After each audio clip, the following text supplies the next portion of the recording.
Arashi, Prince of the Sky. Chapter 3. Heart. In her dream, Burmy was running across a grassy field under a starry night sky.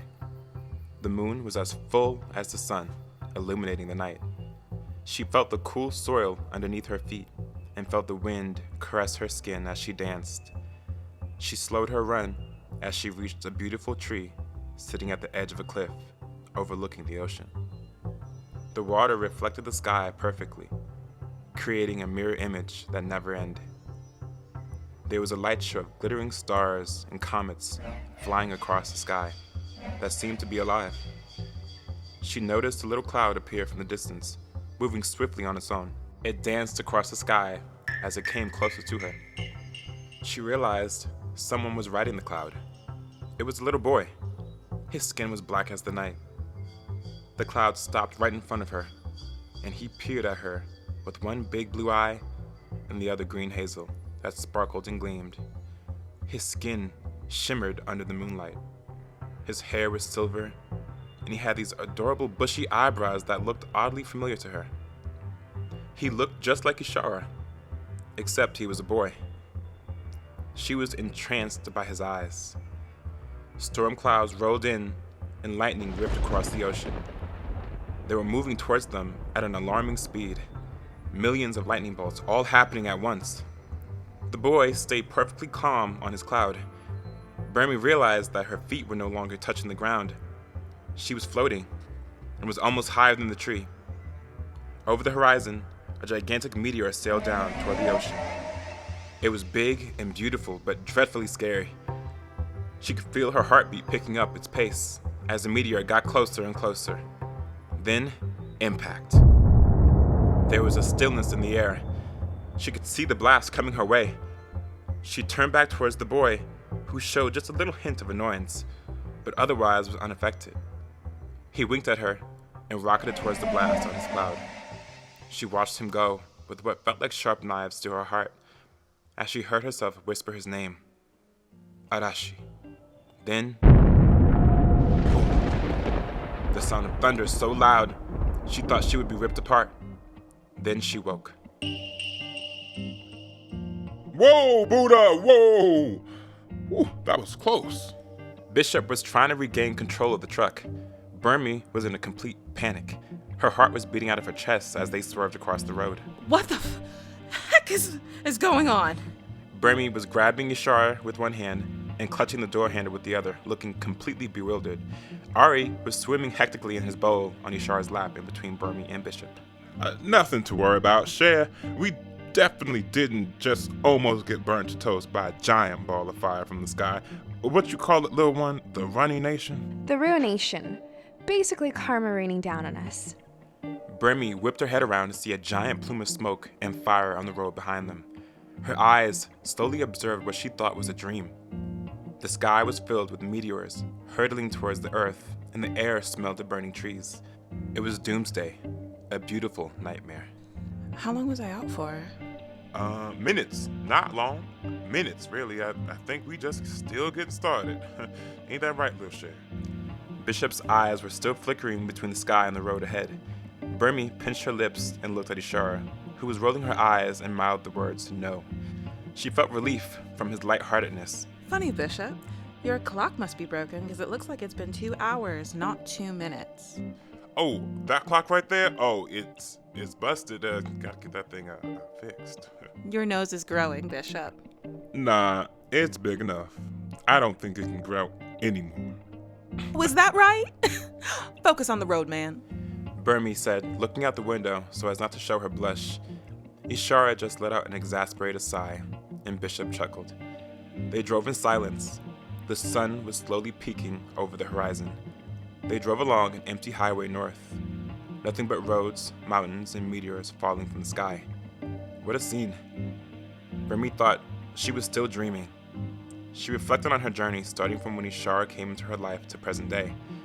Her number one priority was being a good mom, and she did the best she could. Having a child gave her purpose where there wasn't before, and great joy. Challenges came with great victory, but to watch her daughter grow to be this enchanting, wise young woman brought her immense joy. She caressed her hair and kissed her forehead.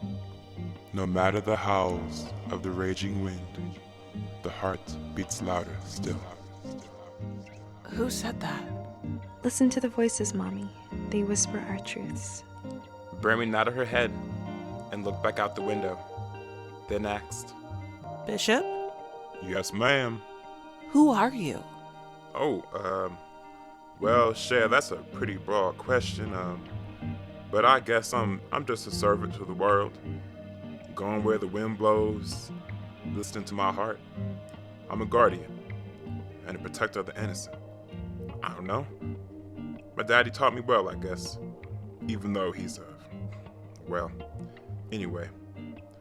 It's what led me to you. But my day job is being a bodyguard for some very important people. Well, it sounds like you don't sit still for too long. She remembered walking past his brownstone hundreds of times, thinking it was abandoned. I suppose. Guess I haven't had a reason to yet. A house is just a house until somebody's there to make it a home, you know? I figured everyone needs some protection sometime, especially when you're an important person. Translation, you got some money to pay.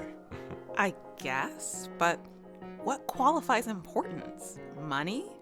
Not always, but one thing they all have in common is that they want to create change, and they're willing to go through whatever lengths are necessary to see those changes come to pass. Those people have found a way to enhance their lives with knowledge and the power to think and grow wealth. They possess the power of persuasion, and to make for some powerful allies.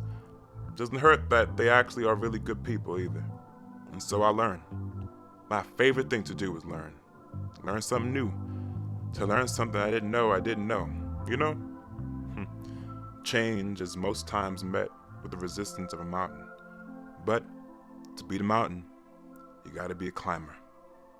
No matter what, you keep climbing until you reach your top. Mm-hmm.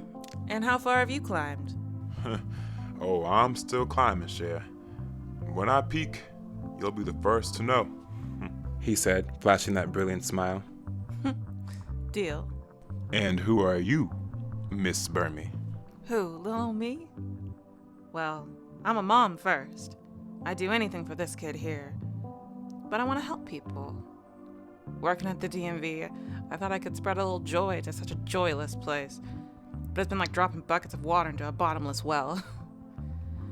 But I'm grateful for it. It's a job. I want to help people. I want them to feel good. I want them to feel love, like the love I have for my daughter. It brings me joy every day. I just wish everyone could just love and be loved. I don't know. I think that's beautiful. You have a beautiful soul. I sensed that from the jump. Uh-oh. You okay? She asked him, placing her hand on his shoulder. Oh yeah, you remind me of my mama. She was the sweetest, most caring person in the world. She was a teacher and she loved her kids like nobody's business. Tender and sassy. She could always put a smile on my face. What happened to her? Cancer. A few years back. He said, keeping his eyes glued to the road. I'm sorry to hear that. It's okay. She lived a good life. Where I'm from, we don't have funerals. We celebrate the life that was lived and find strength in what remains behind. That's a beautiful sentiment. Yeah, it's all we got. She's here with me every step of my journey. She led me to you. And I am now and forever grateful. We're almost there. Burmy's heart smiled so tenderly, she thought she might cry. Ishara smiled down at Ari in his fishbowl as he danced soundlessly. The sun glimmered over the mountains as the sky continued to fall. They drove up a ramp and arrived at the park just as the sun was fully rising. It was a ghost town, but thankfully the air was much cooler this far north. The added moisture from the waterfalls didn't hurt either. But they didn't take it for granted. They were still in the middle of a drought, and every break they could get from the scorching heat was welcomed. The falls were as magnificent as ever. The crashing of the water was like the sound of a million lions roaring at once. The beauty of the falls was unequivocal, casting hundreds of rainbows over the mist. Bishop parked the truck on the side of the road under a giant evergreen tree, the only one able to give them some shade. They sat in the car for a moment in silence. The only sound was Bishop's engine still running, blasting the AC. A moment went by, and in the distance, they saw a couple walking towards them from the river. As they got closer, they could see that they were just kids. Who are they? Right on time. Ishara motioned to Burmy to open the door. Burmy rolled her eyes. Of course, Ishara knew who they were. Well, let's say hey. Bishop said, stepping out of the car and walking towards them. Hey, howdy kids! What's going on? Burmy and Ishara smirked at one another and followed behind Bishop, getting out of the truck. Clearly, the only threat to them at this very moment was the scorching heat. Bishop reached the kids first. It was a boy and a girl, both around Ishara's age. Hey, what y'all doing out here on your own? Bishop asked them just as Ishara and Burmy were walking up. The girl didn't answer at first. She froze. Her eyes were on Ishara. She held her gaze and smiled a sad smile and turned back to Bishop. We're here for her. End of chapter 3.